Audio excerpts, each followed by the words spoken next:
पुणे शहर के नज़दीक एक किला है जो दिन में बेहद खूबसूरत और ऐतिहासिक महत्व का प्रतीक लगता है, लेकिन रात के समय एक अलग ही रहस्यमय और डरावना रूप धारण कर लेता है।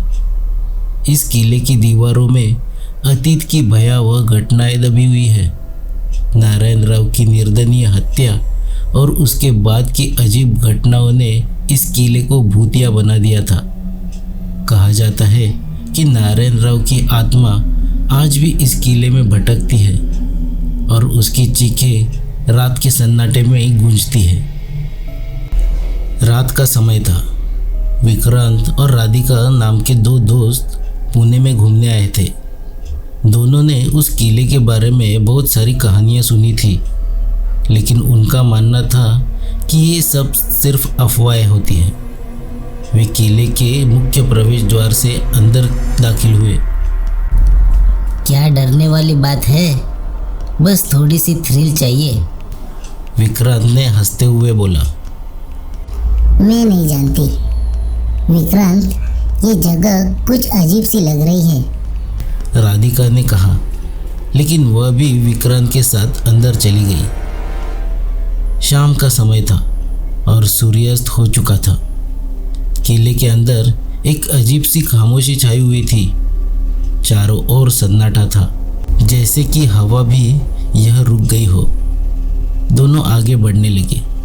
किले के भीतर घूमते हुए वो अचानक एक बड़े हॉल में पहुंचे, जहां अंधेरा था और दीवारों पर पुराने चित्र थे। उस दीवार पे लगे हुए वो चित्र बहुत ही पुराने समय के थे और उनकी आंखें जैसे जीवित होकर विक्रांत और राधिका को घूर रही हो। तभी अचानक राधिका ने सुनी कुछ आवाजें। काका मला वाचवा, काका मला वाचवा। यह आवाज सुनकर राधिका डर के मारे थरथराने लगी। विक्रांत ने इसे महज कोई आवाज समझा, लेकिन राधिका की आंखें डर से साफ झलक रही थी। क्या तुमने कुछ आवाज सुनी? राधिका ने डरते हुए पूछा। विक्रांत हंसी में बोला, तुम पर कुछ ज़्यादा ही असर हो गया इन अफवाहों का। चलो कोई बात नहीं है, आगे चलते हैं। वो दोनों अगले कमरे में चले गए, लेकिन जैसे ही वो वहां पहुंचे अचानक दरवाज़ा बंद हो गया और रोशनी चली गई। घना अंधेरा था और अब वो आवाज़ और भी पास से आने लगी थी।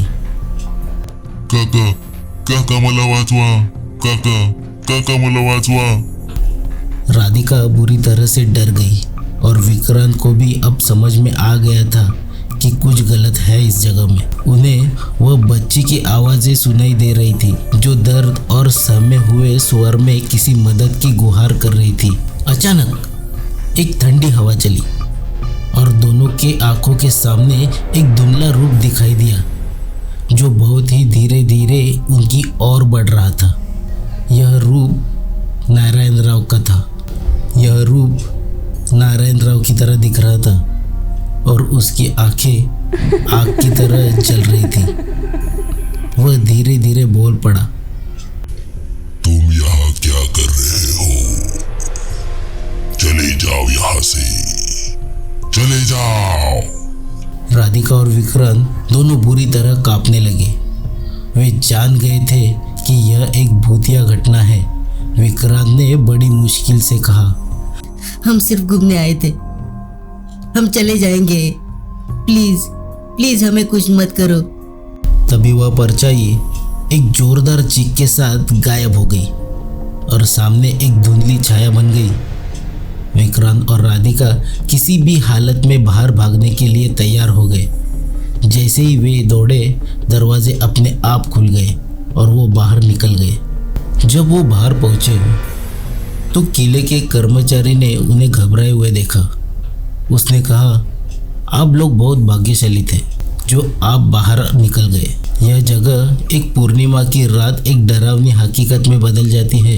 यहाँ नारायण राव की मौत के बाद उसकी आत्मा हमेशा के लिए बंधी हुई है। उसकी चीखें और उसकी बच्ची की आवाज़ें आज भी इस किले में गूंजती हैं। विक्रांत और राधिका की हालत बहुत ही खराब हो चुकी थी। वे सिहरते हुए किले से बाहर निकल गए और यह समझ गए कि कभी भी उस किले में सूर्यास्त के बाद नहीं जाना चाहिए। शाम की उस घनी रात में उस किले के दरवाजों के पीछे उस बच्ची की चीखें और नारायण राव की आत्मा अब भी भटक रही थी। किले के अंदर का वातावरण अब और भी डरावना हो गया था। हवा में एक अजीब सी गंध फैली हुई थी। अगले दिन जब सूरज निकला तो किले के कर्मचारियों ने देखा कि किले के मुख्य हॉल के अंदर एक नया चित्र बना था। यह चित्र नारायण राव और उसकी बच्ची का था, जो एक साथ खड़े थे और उनकी आंखों में खून की बूंदें टपक रही थी। विक्रांत और राधिका ने उस रात के बाद कभी भी उस किले के बारे में बात भी नहीं की, लेकिन उन्हें हमेशा यह एहसास रहा कि उनकी जान बचाने के लिए किसी ने उन्हें वहाँ से निकाल दिया था। शायद वह नारायण राव की आत्मा थी, जो अब भी अपनी बच्ची को बचाने की कोशिश कर रही है।